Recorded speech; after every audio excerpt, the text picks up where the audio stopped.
Thanks for listening to a 3CR podcast. 3CR is an independent community radio station based in Melbourne, Australia. We need your financial support to keep going. Go to www.3cr.org.au for more information and to donate online.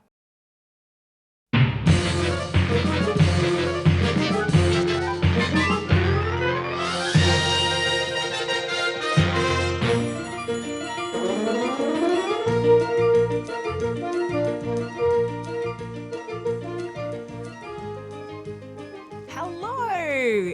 Welcome to Lost in Science. We're so glad that you're with us today. My name's Lyndon, and once again, I find myself in a very full studio. Yes, we are in week 2 of our 2-week takeover from some science communication students from the University of Melbourne. Here, holding my hand while we have all of these excellent new faces, is Stu. How are you feeling, Stu? I'm pretty good, yes. I'm keeping things under control. Good. We're here. Us old farts are learning from these students who have got exciting things to share with us. This is a great opportunity, I think, for researchers, up-and-coming future researchers, not only to tell us a bit about their work, but to hone their communication skills, because we know that science isn't finished until it's communicated, which is why we're so grateful to have you in the studio today.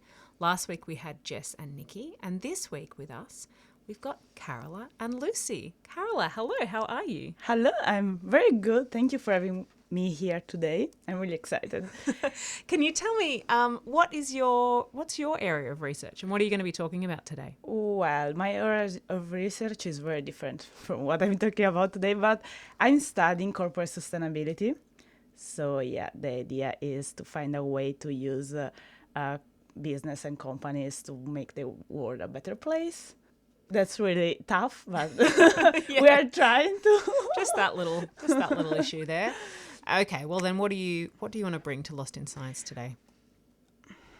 Well, today I'm going to ask to all of to our listeners, specifically to the ones that have blue, green, or hazel eyes like me, but are born to dark-eyed parents. And I want to ask them, how many times have you heard the joke about the postman? And and how many times have you asked yourself, how is that even possible? So, well, I'm going to tell you that no, you are not the postman children, and I'm going to explain you why. How is that possible? So, in the next few minutes, I'll take you with me to explore a garden of a monastery where 150 years ago, a monk discovered the basis that allow us to know how it's possible to have light eyes when your parents have dark eyes. And also then we'll travel to Italy and find something really, really interesting. That sounds great. Well travel. Let's do it. Strap in. Lucy, are you taking us around the world as well? I will be to many different points around the world, in a manner of speaking. So today I have a story. It's about some controversy and intrigue which has occurred at the International Commission of Stratigraphy. Those mad dogs. I know. And they really set things alight last year in 2024 when they decided to officially reject the Anthropocene as a geological epoch. And in your day job, Lucy, your day research, are you a geologist? I'm definitely not, which will be further explored later in the show. So I'm studying human geography. So my research has been looking at the impact of extreme heat on private renters around Melbourne. Sounds like we need to have everybody back to talk about their own research. The challenge, the task that they were set in their science communication subject was to talk about something that wasn't their area of expertise. But it'd be nice to have them back to talk about what is their area of expertise. Definitely. And, I think this show's got everything. We've got world travel, we've got time travel, we've got political intrigue, we've got geography. And we've got peas. And peas. Let's do it. I think we're lost. We're not lost. Not even any short-range radio signals yet? Except for a single, very powerful radio emission. Of course, a transmitter of that sort isn't exactly standard equipment. Science and technology must be absolutely mind-boggling. Of course, it's mostly on the theoretical side. Well, so far. Welcome back. You are listening to Lost in Science, the second week of our 2-week takeover from the University of Melbourne science communication students. Carola, I hand the mic to you. Tell us, what do you want to tell us about? Well, I want to tell you that if you have light eyes like me, and both of your parents have brown eyes, sorry, I'm sure that probably you're very familiar with the postman joke, as I said before. And I personally have green eyes, but my parents have dark brown. And yeah, my father have always joked about me being the postman daughter. Thanks, Dad. Yeah, luckily all the rest of my face looks exactly like him. But well, how is that possible? Where are my eyes coming from, and where are the eyes of a lot of you, I think, coming from? I'm certain that this is a question many of you have thought about a lot before. And so, well, it's all genetics. And I'll tell you more. Thanks to this genetics, we can even predict the eye color of a couple's future children just by looking at their eyes and those of their parents. So to start this story, we have to go back a little bit in time. And so 150 years ago, in a quiet monastery in what is now the Czech Republic, there was a monk named Gregor Mendel who spent all his free time in the garden planting peas. As you do. And so suddenly you realize that the plants sometimes had white flowers, sometimes purple flowers. And also the seeds sometimes were green and sometimes yellow. And so he started questioning, why? Is there like an hidden pattern there, or is just random? And he wanted to understand if it was possible to predict the characteristics before seeing them. And he actually understood how to do that. And he did it by crossbreeding these plants. And he realized that some traits are dominant on the others and others are recessive. And they don't blend, they don't mix, just like paint. They literally, some of them are hidden and some of them are shown. And this way, the way they pass it down is predictable. So today we can call this the basic laws of genetics.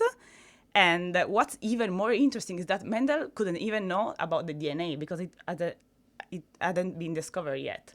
That's so fascinating. And do you know what was thought in Mendel's time and place before this? Do you know did people think it was random, or was there a different theory of how things got passed on? Actually, that was the first theory about that. So I think just before that they didn't think I don't know, actually, how was it possible? Yeah. I think also there was a strong belief by a lot of people that things didn't change. So the idea that, they're peas, they've always been peas and they're always going to be peas because God made them as peas. And that wasn't enough for most people and they just didn't even question it. So they just carried on, ignoring it. Yeah, and I think many postmen got killed because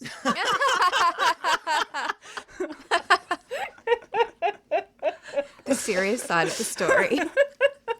The postman told. So the point is, the thing is really sad because actually when Mendel was alive, no one wanted to know about this theory. No, they didn't give him credits for it. So we just recognize it today, and now we know that peas are really important for us because thanks to those peas we know genetics. And sorry, what year was this discovery? Around what year was it? In the 19th century. In the 19th century. I'm just thinking that was also around the time, I think that, the theory of evolution seemed like that was a time when everyone was realizing potentially that, things were passed down. Well, yeah. Evolution. Are those things connected? I don't think they're connected. Darwin didn't know about Mendel. One of the things that Darwin got wrong and gets brought up often, because if Darwin makes a mistake, nobody forgets. But he thought that things got blended, and that doesn't make sense. So he thought that each parent gave a blend of their genes, or whatever they were calling them, to their offspring, and obviously that's not the case. So it was people like Mendel going, that's not how it works. It can't work that way, because we'd all just get diluted into a big blob at the end if we kept getting blended each time. So it obviously can't work that way. And so how does it work with eyes? Let's go on. I'm using eyes as an example because we have a lot of genes in our body and they're very different. Eyes have only two characteristics, so light and dark eyes. And so we can actually guess the eye color, or at least the percentage of eye color of our future children, because they're just two options. So the eye color is based on a gene that has two alleles. The alleles are the characteristics, so we can call them characteristics. And in this case, light eyes and dark eyes are the two different characteristics, and we all have two of those alleles.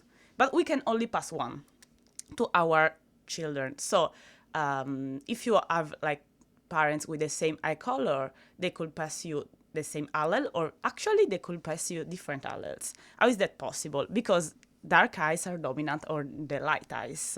As for Mendel, the purple peas were dominant on the white flower peas. So if someone have dark eyes, can have or two dark alleles, like alleles with dark eyes, or it could also have 1 and 1, because as I said, the dark one is dominant, but that means that even if you have two different, you're gonna show the dark gene only. And this is called heterozygous, while if you have them the same, if they are the same, they are called homozygous dominant, if they are dark, or recessive if they're light.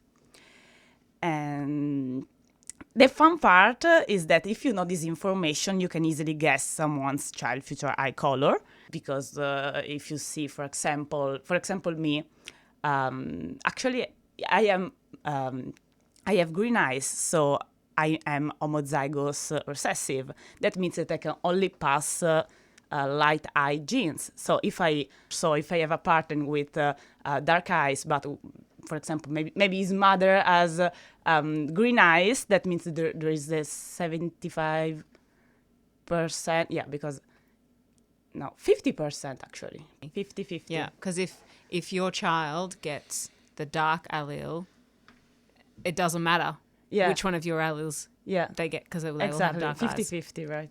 Yep, 50-50. So to get to the final part of this story, this is not just about eye colors. It is about all of our genes, but many of them have more alleles. So if you get more alleles, actually the prediction is very difficult. Fortunately, luckily, some of them have just two, and so you can guess them. And for example, genetic disease, some of them are really easy to guess. For example, I'm from Italy, and in Italy there is a condition called Mediterranean anemia, or also sickle cell disease, that is a form of thalassemia. And that one works literally like eyes. So you have two alleles, one dominant and one recessive. Luckily, the sick one is the recessive one. So if you get 1 and 1, you're gonna be a healthy carrier, because you have the dormant allele, but you're not gonna get sick. And what is really funny is that this disease actually protects you from malaria. Oh, really? Yeah. And so the point is that in Italy there was historically there was malaria in Tuscany and in Sardinia.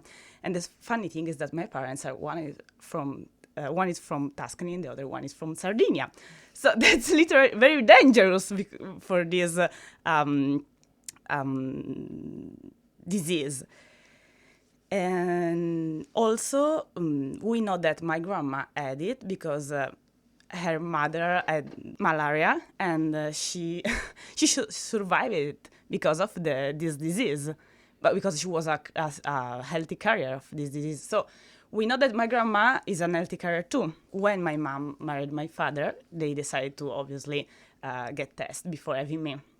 And very, very likely only my mom has it, so she's a healthy carrier, and my dad doesn't. So the worst perspective for me was to be an healthy carrier too, but not to get sick. because you actually like light eyes, you cannot get sick if you don't have to. And so that's at the end I'm healthy and with green eyes, so I got the best from both. I think we're lost. We're not lost, Not even any short-range radio signals yet? except for a single, very powerful radio emission. Of course, a transmitter of that sort isn't exactly standard equipment. Science and technology must be absolutely mind-boggling. Of course, it's mostly on the theoretical side. We're so far. Across Australia on the Community Radio Network, you're listening to Lost in Science. Yes, you're listening to Lost in Science, half an hour of the finest science you'll hear on the radio all week. We're back and we've got Lucy. Lucy, here's the microphone. Tell us, Anthropocene, what does it mean? What is it good for? Is it still a thing? Please enlighten us. Thanks, Lyndon. So I'm here to talk about last year's surprisingly controversial decision that was made by the International Commission of Stratigraphy, which I will call the ICS from now on, I think. And they decided to reject a formal proposal to declare a new geological epoch called the Anthropocene. So this happened last year, but it actually all started 25 years ago in February 2000 at a conference of international scientists in Mexico. And so at this conference was Paul Crutzen. He's not a geologist, but he's an atmospheric chemist and very prominent and influential. He's a Nobel laureate. And he stood up and he argued really forcefully to all the scientists in the room that human impact on the planet is so significant and so profound that we've actually left the Holocene and we should declare a new geological epoch. And he called that the Anthropocene. And Wow. so, yeah, a bit of a Wow. mic drop moment. Yeah. And so the term just really took the world by storm at that point. And so, you know, people started using it in all kinds of different settings. And you can kind of understand why, because it just sort of captured a feeling, I guess, when you think about climate change and biodiversity loss. It is a very powerful way of thinking about humans and our impact on the Earth. The global scientific body in charge of defining the geological timescale, which is the ICS, so they took this seriously. And in 2009, they actually set up a working group of geologists to investigate, should we actually formally declare this the Anthropocene. But then 15 years later, in 2024, they rejected the proposal. And so I want to talk through the story of what was behind this decision. And it's actually really two stories. So there's the scientific story, and then there's also a political story as well. So to understand the scientific story, we're going to have to revisit something called the geologic timescale. So I had not thought about this since primary school. I know there'll be earth scientists who do think about it every day, but for me, I had to go a long way back. And so the geologic timescale is the big chart that divides units of time in the Earth's history, and it's based on big changes in life forms. And so eras are the really, really big units. They span many hundreds of millions of years. And then within each era, there can be several periods or smaller epochs. So the Holocene is our current epoch. That's just the last 10,000 years. This is part of the Quaternary period, which is the last 2.6 million years. And this is the period that's given rise to humans. And this period is part of the Cenozoic era, which saw the diversification of mammals over the past 56 million years. So, Didn't know we were living in the Cenozoic era. yeah, and so the thing that I didn't realise is it's actually not about rock. It's about living things and how they live their fossils in the strata. And so that's what the different epochs and eras and periods refer to, is these big changes, you know, from sea sponges to dinosaurs. There's probably a few transitions in between. In between sea sponges and dinosaurs. Just a few. Wow, I had minor no details. idea of that. Literally. Wow. So Yeah, so each of these periods, like I said, it's associated with a particular layer of strata, which is a layer of rock. And another thing that I didn't realise is that for every unit on this time scale, there's something that is officially called a global boundary stratotype section and point. It's informally known as a golden spike. I think that's mostly how it's known. And so that's an actual place somewhere in the world that shows the best transition between epochs. And so you can actually go visit them. There's a map on the ICS website, and they're marked by little bronze coin, kind of round plaque. So it looks the same wherever you're in the world. And that's the place where scientists have come together and said, this is the best example we have of this kind of fossil changing into this other kind of fossil. And so this is all kind of important context for understanding the scientific argument for why the Anthropocene was rejected. So the ICS in their decision gave a few key reasons. Firstly, there just wasn't a clear agreed golden spike that everyone was on the same page about.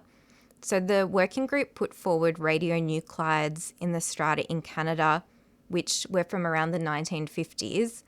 And they argued that this showed this big acceleration of human impact on Earth. So if you think about what's happening then, you have nuclear testing, you have the rise of plastics, you have acceleration of carbon emissions. And so they argued this is the golden spike. But then other scientists have argued, well, actually colonization created a lot of emissions through land clearing. And the Industrial Revolution is when we started to see the acceleration of carbon dioxide in the atmosphere. Even the rise of the domestic chicken has been put forward as a possible golden spike. So you can define the end of an era when you are still living in it? I mean, not the end, but that is just, it has just ended? That is such a good question, and it actually relates to the second reason that the ICS rejected it. So, Carola, you should probably be on the ICS committee because that's actually one of the major problems with the Anthropocene. Yeah. So, geological periods are usually thousands or millions of years, and so this was proposing a new epoch that started just 70 years ago, which is within the span of human lifetime, and so it just was uncomfortable for geologists who are used to thinking in these different time scales. And so that was the second reason. And then the third scientific reason was that some geologists felt the impact of humans on Earth is definitely there, but it's so varied across the world in time. So, you know, colonization happened at different times at different places. Industrialization has happened at very different times. And so if you're trying to choose between 70 years or 150 years, you kind of actually need a longer time scale to look at. And so that was the final reason that was rejected for scientific reasons. And also, how long do you need to have an animal become a fossil or like something become a fossil? Because if you said that it's based on fossils, right? Yeah, that's a great question. It's basically something that is left its mark in the strata. And so if you're talking about millions or billions of years ago, it'll be a fossil. But if you're talking about something like radionuclides, that is a record that we know will stay there and is a permanent record, but we can see it now. It doesn't require that fossilization process. Okay. And I guess that's part of the impact humans are having on Earth is things like plastic. We know that they're leaving their mark in a permanent way, but they're not organic materials, so I guess they're leaving marks in different ways. Okay. Come on, spill the tea. Get us to the drama. Like the science, that makes sense. What were the cultural reasons why? Why were these geologists, you know, having fisticuffs to turn this decision down? Yeah, well, like I said, there's also a political story, and there's quite a spicy letter media release that you can read on the ICS website that spills the tea. So basically the ICS is this global committee of scientists, the best geologists in the world from all over. It makes decisions through charging a subcommission or a working group to put forward proposals, and then it puts it to a vote. So it's a democratic process. So the Anthropocene working group was very unusual in how it operated, and it basically just put lots of noses out of joint.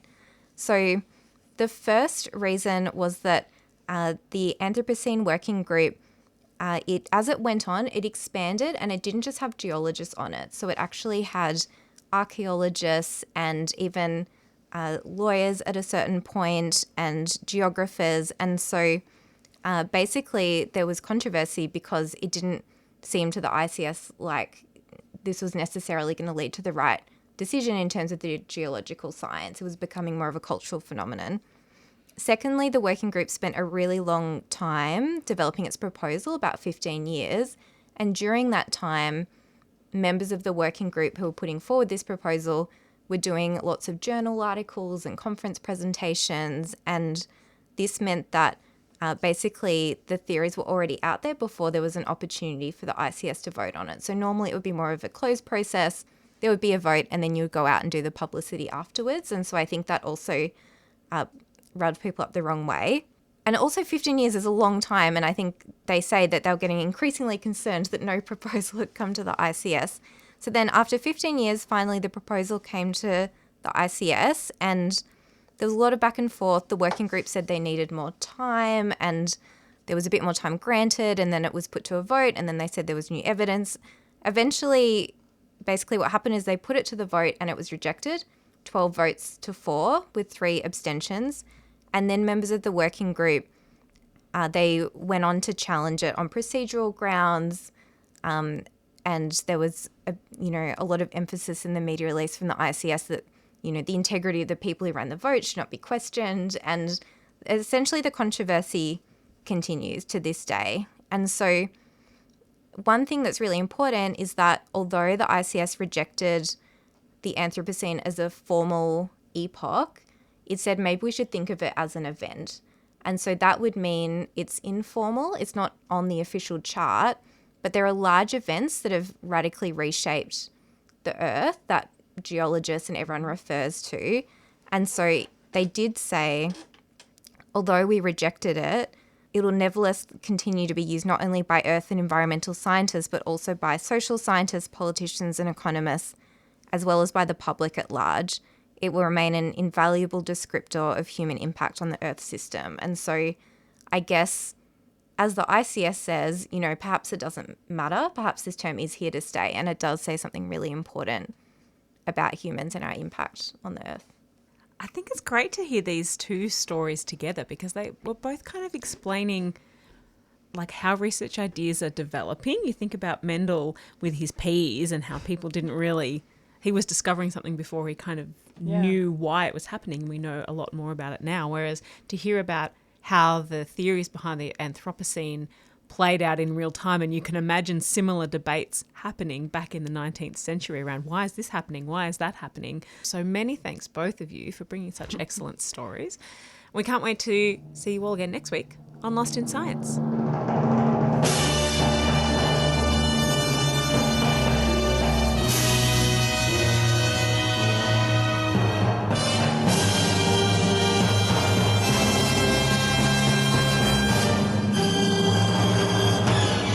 And that is all we have time for this week on Lost in Science. Thank you for joining us in Getting Lost. If you have any questions or suggestions for the team, get in touch with us by email. We are lostinsci@gmail.com. You can send cheap tweets to us at lostinscience1 on Twitter, or you can find us on the ubiquitous Facebook. Lost in Science is recorded at the studios of 3CR in Melbourne on the land of the Kulin Nation and is broadcast across Australia on the Community Radio Network with the assistance of the Community Broadcasting Foundation.